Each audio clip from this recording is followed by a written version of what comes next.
Okay, so our final chapter is about the SMT technologies. Alright, so the reason why you are required to learn about this basic information about SMT sebabnya because for one of your assessment which is your mini project 1, you will be constructing, not really constructing, you will be doing the soldering of SMT components dekat atas board. Okay, so later on I will show you how will the board looks like, how the component looks like for you to okay, how your components looks like, macam mana keadaan komponen kaki dia and everything supaya kita boleh you boleh expect what to do lah later on, which is selamat lagi lah ni lepas pada kita punya cuti. So kita ada SMT stands for Surface Mount Technology and it is used primarily in industry. Okay, so in industry especially contohnya macam our mobile phones, okay, benda-benda digital sekarang ni dia dah jarang lah kita dalam circuit dia tu kita pakai resistor yang biasa. Kita dah pakai SMT technology. The reason why it has the same circuitry. Circuit benda sama, function sama, tugas sama, karakteristik semua tak ada beza, but it is much more smaller compared to the yang biasa kita pakai. So was not intended for individual soldering but gaining popularity. Okay, so in terms of soldering, bila kita solder pakai our hand, we are using our hand, so sebenarnya SMT ni dia susah sikit lah nak compare dengan kita solder komponen biasa. Sebabnya komponen biasa dia besar. Bila dia besar, so it is easier for us to make and to solder lah. Bila kecil-kecil ni, especially kalau SMT technologies ni biasanya digunakan dekat yang dia punya soldering work semua dibuat oleh robot. Okay, so it will be much more easier for the robots to control lah instead of us. Okay. So, there are two types of component. We have through hole parts. Contohnya macam ni, IC. Kita ada tengok kan? Minggu lepas kita tengok dekat kelas sebelah. Kan? So, the through hole parts use hole through circuit board that components are soldered into. So, kaki dia you tengok panjang. Whereas for the surface mount part, SMT, solder on top of circuit board. Tengok kaki dia pendek je. Lepas tu dia lepeh. Dia apa? Rata lah, dia bukannya memanjang tajam ke bawah, dia rata, dia jadi lepeh lah macam ni, right? So if you look at this structure, you boleh tengok dia tak akan masuk mana-mana lubang, betul tak? Yang this one, yes, dia akan masukkan ke dalam lubang board. Yang ini no, dia hanya letak dekat atas sahaja. Okay, so SMT component, two hole yang merah ni resistor besar kan? Ini resistor yang sama tapi SMT component. So kalau you tengok beza dia sangat jauh scale dia. Yang ni sikit punya besar, panjang lagi, nak masuk dalam kita nak bengkok kaki, nak patah and everything. Yang ni tak ada, besar ni je dia, sangat kecil. Okay, IC untuk timer NE555. Okay, yang ini yang through hole yang biasa, yang ni yang SMT, sama, sangat kecil. Okay, lebih kurang 1/6 daripada saiz yang original timer yang kita pakai untuk through hole punya components. So SMT parts, all kinds of parts are available in surface mount. So kita nak cari IC, ada capacitor, also ada resistors and inductors also available in SMT. Okay, means that apa yang ada dekat pin through hole ada juga dekat SMT. Okay, tak ada komponen yang ada kat pin through hole tapi tak ada dekat SMT. Okay, LEDs, connectors and everything lah. So you just imagine you punya TV, dulu punya TV CRT dengan sekarang punya TV LED. Okay, macam mana daripada besar-besar kadabak tu dia boleh jadi tipis. Okay, so benda-benda macam ni lah, capacitor dia punya IC, dia punya heat sinks and everything. Kalau kita pakai through hole, benda tu still besar-besar. Okay, bila kita tukar kepada SMT ni, it is very small, okay, very neat, and then the arrangement pun memerlukan space yang kecil sahaja. So what is it used? It is smaller, it is faster and it is cheaper. So saya rasa dengan 3 sebab ni saja, it is very strong to say that SMT is a far more advanced teknologi yang kita ada compared to the teknologi pin through hole. Betul tak? Okay. Satu, dia lagi kecil, of course. Macam telefon lah. Dulu telefon punya tebal kan. Kalau kita pakai handphone dulu-dulu.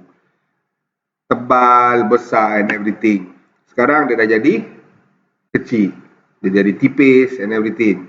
Faster, of course. Dulu kita punya phone RAM berapa? Saya ingat masa saya pakai 3310 dulu, berapa je RAM dia. Sekarang RAM berapa? 10 gig, 12 gig pun ada. Dah kalah laptop ni punya RAM. Cheaper, okay. So, of course lah.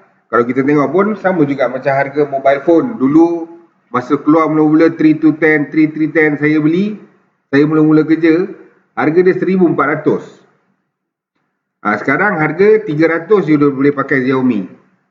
Beza jauh kan? Sangat jauh dah lah beza. Dia punya beza tu almost 20 years. 20 tahun lepas, 97, 98. 3210 keluar. Saya pergi ke Pertama Kompleks beli. 1400 masa tu harga dia. Okay. And then after 20 years, selepas 20 tahun, 1998 dengan 2018 lah. Sekarang 2020. 22 tahun, benda yang lagi advance daripada 3210 tu, yang macam-macam you boleh buat, ada kamera and so on, harga dia 2-300 je. Xiaomi 4-500 pun you dah boleh dapat yang medium. Nampak?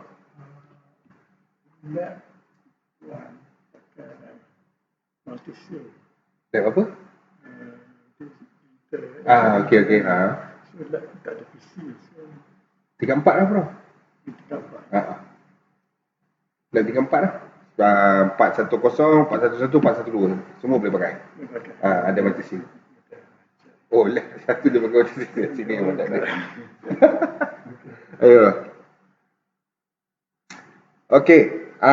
Faster, tadi faster. Cheaper pun kita tahu kan, beza 20 tahun. Dulu punya 1400 dengan sekarang punya 1400 lain. Sebab dulu punya 1400, gaji kita pun masa tu paling, kira gaji 2000 dah kaya lah masa tu, tahun 98. Sekarang kalau gaji 2000, nak stay sampai hujung bulan pun susah kalau bujang. Okay, tapi still dengan 400-500 you dah boleh dapat phone yang okay, you boleh buat macam-macam lah. You will surf internet and everything.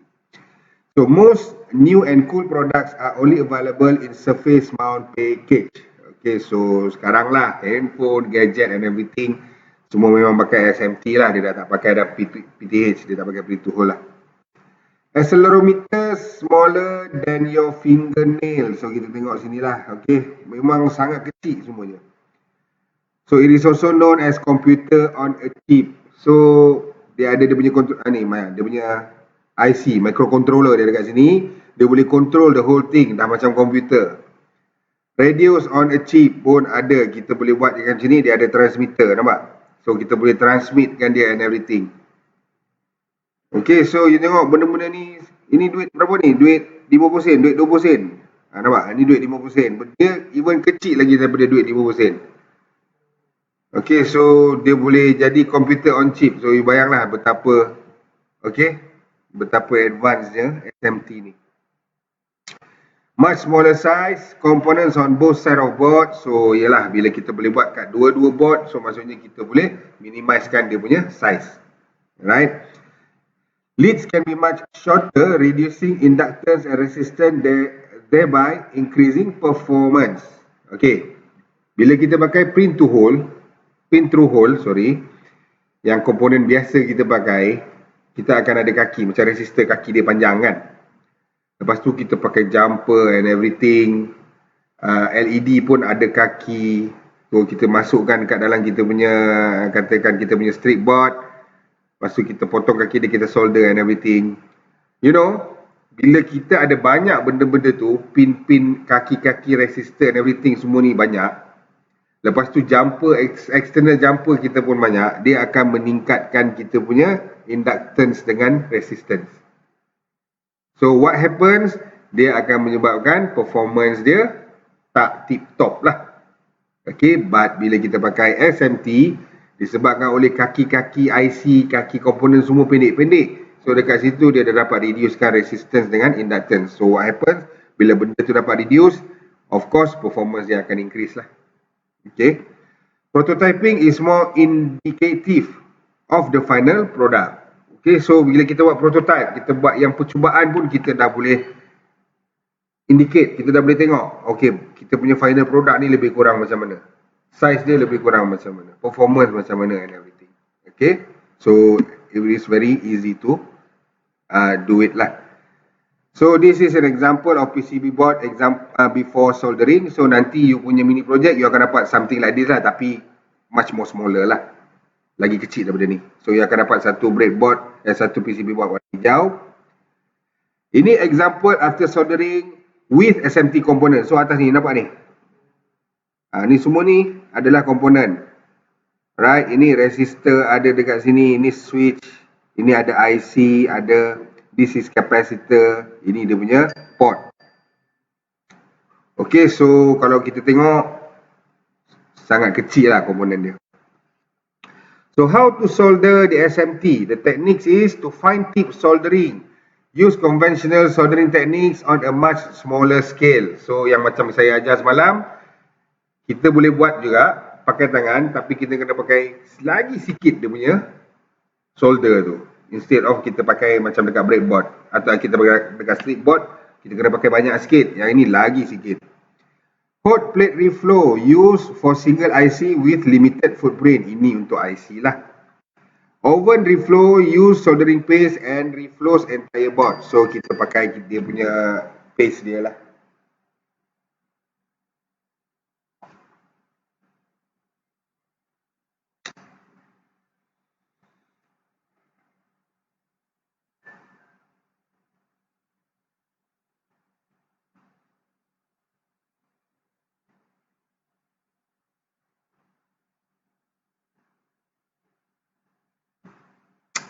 Okay, soldering iron. Okay, the main soldering tools used to melt solder ni samalah macam semalam. So yang ini sebenarnya it is much more smaller lah daripada the normal one. Okay, it is much more, kalau kita tengok dia lebih lagi compact dia punya size untuk SMT punya soldering. Solder metal glue used to join together metal parts contain flux made of tin and copper and then sometimes lead. So ini kita dah tengok semalam.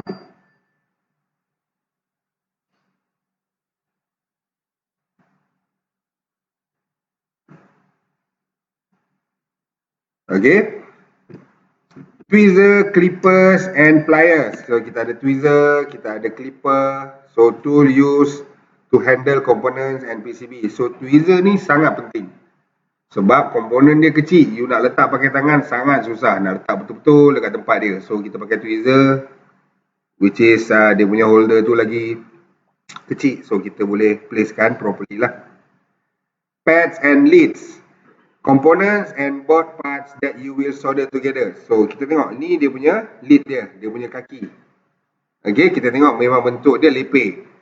Ini dia punya pads. So macam ni lah, nampak? Ni kan ada pad 3, kita letak dia atas pad tu, kita solderkan dia. Tak payah through hole, tak payah melalui lubang. Sebab memang SMT, kita tak guna langsung, board kita ni memang tak ada lubang. Dia hanya akan ada pad sahaja. So kita letak kita punya lead, pin ni dekat atas ni, dan kita solder. Okay. Alright, kita tengok ni contoh. These are the metal surfaces on the PCB that conduct electricity to the component. So macam ni kan, memang sesuai untuk IC ni lah. Betul tak? You tengok jumlah kaki dia banyak, betul? Dia keliling. 4 cc ada. So macam ni lah. 1, 2, 3, 4. So IC ni body dia letak tengah-tengah ni, semua ni you solder ke atas ni. But make sure bila you solder, you have to look into the connections lah. Sama ada contoh macam pad yang ni dengan pad yang ni sepatutnya bersambung ke tak. So kalau tak bersambung, you kena make sure solder dia dekat atas pad ni je. Jangan bercantum dengan solder dekat pad ni, nanti dia ada crossover. Sama lah macam kita buat dekat print to hole semalam pun. Kan kita tak boleh ada bridge, maksudnya dia melekat antara dua solder, dua tempat, dua pad. Okay. These are the pieces of metals coming out from the components. So leads ni, metal yang keluar ni, kaki dia, pin-pin dia. Safety goggles. So wear them. You only have 2 eyes and solder is very very hot. Okay, so ini safety reason lah. Perfect solder joint, step 1 to 4. Hold the iron touching one of the pads for a count of 1. Okay, so you kira 1 lah. Okay, timing dia you kira 1 cukup. So letak dulu pin dia yang soldering punya pin yang pin hujung yang panas tu you letak dalam 1 saat untuk panaskan dia punya pad. Make sure to touch the side of the iron tip to the pad, not the actual tip of the iron. So kita guna side, okay, yang tepi, bukan dekat muncung dia betul-betul. Fit a tiny bit of solder onto the pad while continuing to hold the iron to the pad. So kita masa lepas dalam 1 saat you kira, you ambil soldering iron tu, you letak dekat pad tadi. Fit enough solder onto the pad to cover the pad, but no more. So you bila you cairkan solder tu, make sure ngam-ngam dekat size pad tu je, jangan terlebih. Continue to hold the soldering iron on the pad and pick up your components using tweezers with your other hand. So you nampak ni, ni tweezer punya hujung kan. So dia kepit komponen ni, let's say ini adalah resistor, dia kepit, dia letak dekat atas tu. Make sure the tweezers are making contact only with the sides of the components that do not have leads. Otherwise, you may get your tweezers in the solder. So, bila you kepit you punya komponen ni, make sure you kepit dekat, bukan dekat bahagian dia punya lead, dekat pin dia. Kepit dekat tepi. Nanti kalau you kepit dekat belah sini, yang memanjang, bila you solder sekali dengan tweezer-tweezer you tersolder kat situ. So, nanti nak kena resolder balik, baru nak kena saka balik, nak kena solder balik. Banyak kerja. And then step 4, continue to hold the soldering iron on the pad so the solder stays liquid. Slide the components into the solder from the side while keeping the bottom of the component flat on the PCB. So kita masukkan dari tepi, make sure dia punya bottom, permukaan bawah dia adalah rata dengan permukaan you punya board hijau tadi. Make sure you slide the components far enough into the pad so that the pad on the other side of the component is at least half exposed. So, supaya, kan macam ni kan, kalau kata resistor, dia ada 2 lead, betul tak? 2 kaki. So, bila you letak dekat kaki pertama dekat pad yang pertama yang you dah letak iron tadi, you tolak sejauh yang boleh lah. Jangan sampai terkeluar daripada pad yang pertama tadi. Supaya pad yang kedua tu, you boleh nampak. Kalau you letak dia ngam-ngam je nanti, you tak nampak pad kedua tu, kat mana kedudukan dia. Might be that nanti bila you solder, dia tak kena pad ataupun pad tu nanti bercantum dengan pad lain. Okay. So step 4, continue to hold the component on the pad with your tweezers and remove the soldering iron. Wait for the solder to solidify and then remove your tweezers. So kita dapat bila dah kita lepaskan tweezer, kita cabut kita punya soldering iron, biar dia kering lah. Okay. Oops. If you don't slide the components in from the side, you may wind up with the component that does not touch pads in both sides. Contohnya macam ni. Kalau you tak buat dia daripada tepi, you tak masukkan daripada tepi. If this happen, just reflow the solder on the first joint and replace the component. So maksud dia kalau tak dapat, you kena resolder balik. Lepas tu bersihkan dia punya pad, bersihkan kaki komponen. So you kena solder balik lah. IC, they are tricky. Drag down a corner lid of your IC onto the corner pad. So kita tengok dia punya corner yang betul, yang mana ada benda bulat ni, itu adalah pin yang pertama. So you kena determine betul-betul. Sepatutnya ini kaki pertama masuk dekat sini. Jangan you terbalikkan, kaki pertama tu jadi dekat sini. Habis, rosak. Okay. Do this just like your other components. Don't worry if you accidentally solder two leads. You can clean up with weak letter. Okay, so you tersolder, katakan ada dua pin you tersolder. So jangan risau, just cairkan balik, suck balik and everything, buat balik, tak ada masalah. Okay. The most important thing is to make sure that the IC is flat and all the leads line up with the pad. So itu yang paling penting. Make sure IC tu flat. Bila flat maksudnya kedua-dua kaki dia, belah kiri dan belah kanan akan menyentuh pad. Alright. Kalau dia terjongkit sikit, means that nanti dia tak ada connection dengan pad. Bila tak ada connection dengan pad, dia jadi macam ni lah. Okay, kaki yang ini sepatutnya lekat kat bawah ni. Tapi dia dah terangkat. Right?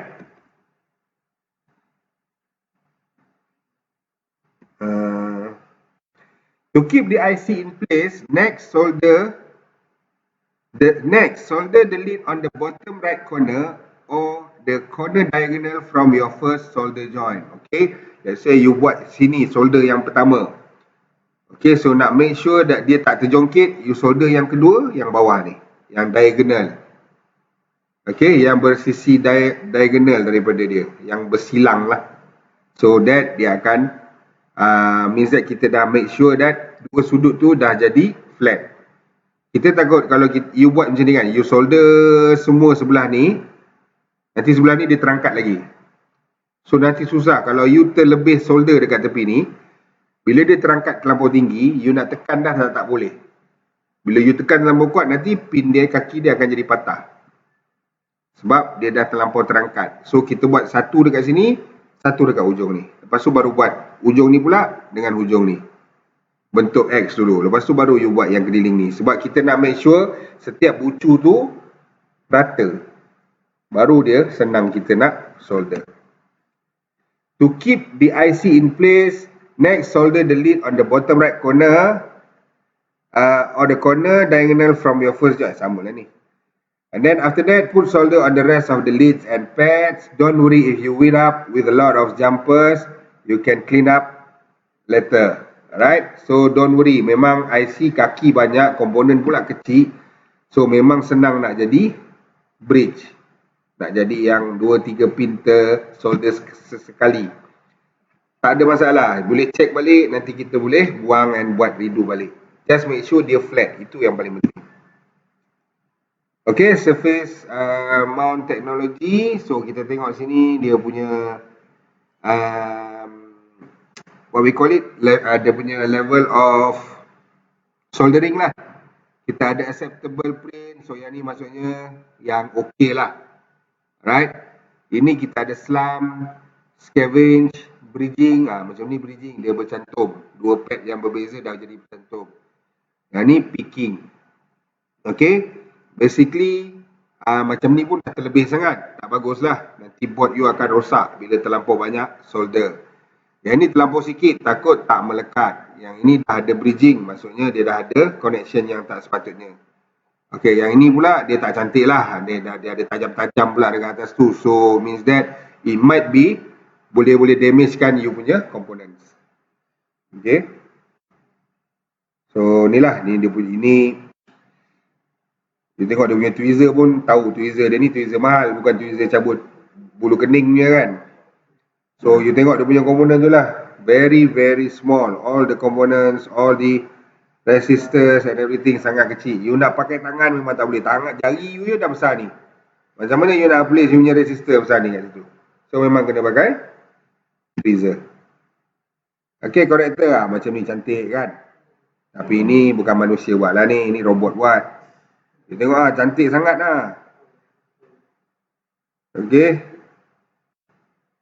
Contoh-contoh lah. Okay, ni IC. Tengok IC. Sorry. You look at this IC. Tengok macam mana. Ini memang kalau manusia boleh buat macam ni, dia kira hebat lah. Kalau dia ikut pertandingan, confirm dia menang. Okay, but macam ni pun, ini pun dah okay lah kalau boleh buat macam ni manusia. This is almost impossible lah. You tengok cantik sangat ni. Even dia punya bentuk dia pun sama semua. So memang ini robot buat. Okay. Manusia tak boleh buat.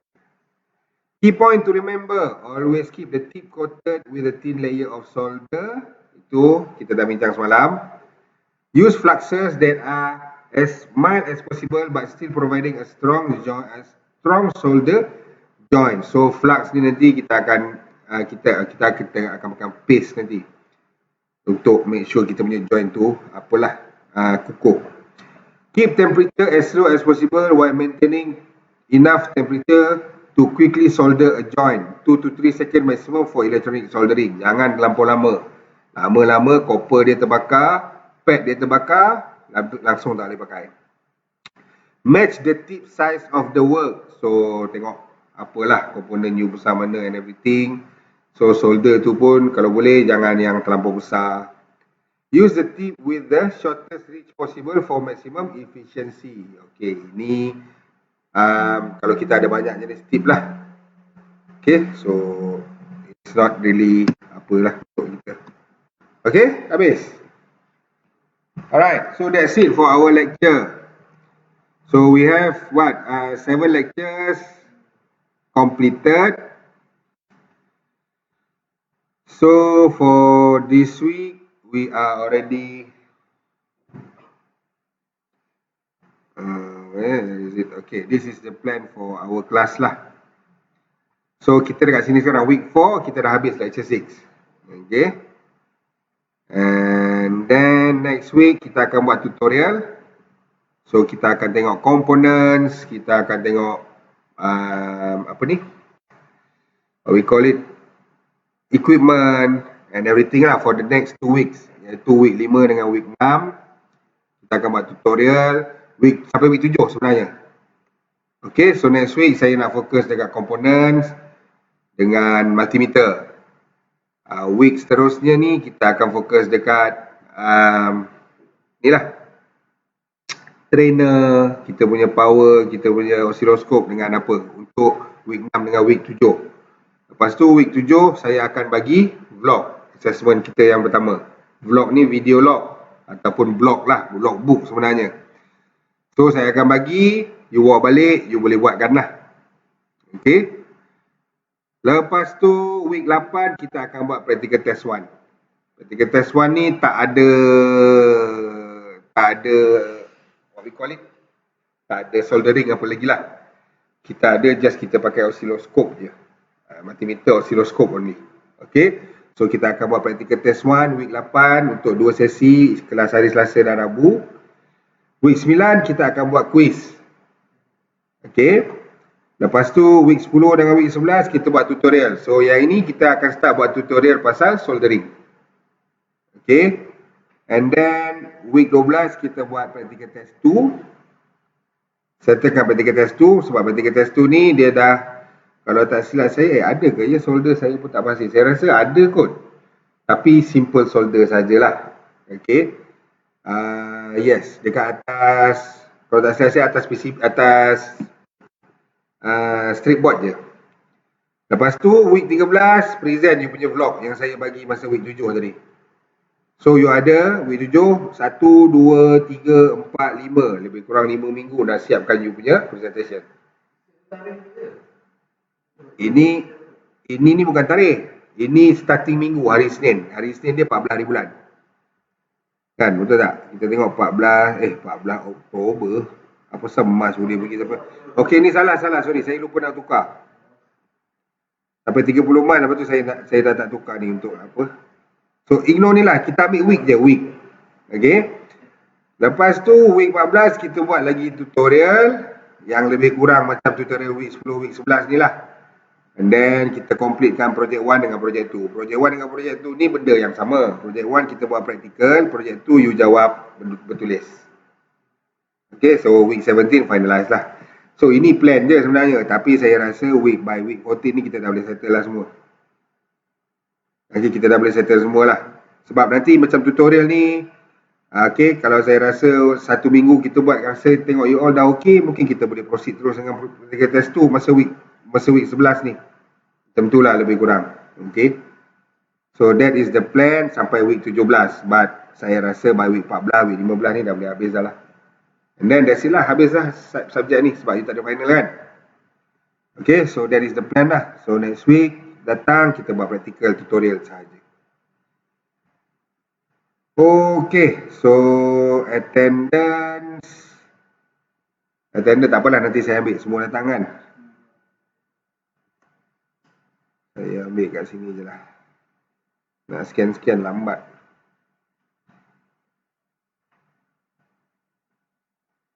Okay. Alright. Okay, so that's it for our lectures. Dah settle. Start next week. Memang kita buat tutorial practical sajalah dengan assessment yang akan datang. Alright, so I think that's it. I'll see you insyaAllah next week. Assalamualaikum and good afternoon.